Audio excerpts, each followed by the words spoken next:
મોદી છે. હું ધોરણ 8માં અભ્યાસ કરું છું. મારા વિષયનું નામ છે મારા ઉત્સવો. મારા ઉત્સવોમાં ઘણા બધા તહેવારો આવે છે, જેમ કે દિવાળી, ઉત્તરાયણ, રક્ષાબંધન, હોળી, ધૂળેટી વગેરે જેવા તહેવારો આવે છે. દિવાળીમાં 5 તહેવારો આવે છે. દિવાળીમાં લોકો ફટાકડા ફોડે છે અને એકતા બનાવીને દિવાળી ઉજવે છે. એમાં કાળી ચૌદસ, ધનતેરસ, બેસતું વરસ, કાળી ચૌદસ વગેરે 5 તહેવારો આવે છે. તેમાં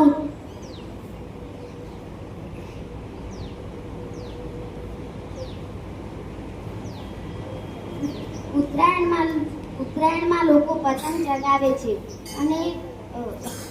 અને ગેસના ફુગ્ગા લાવે છે. અને ઉત્તરાયણ મારી શાળામાં પણ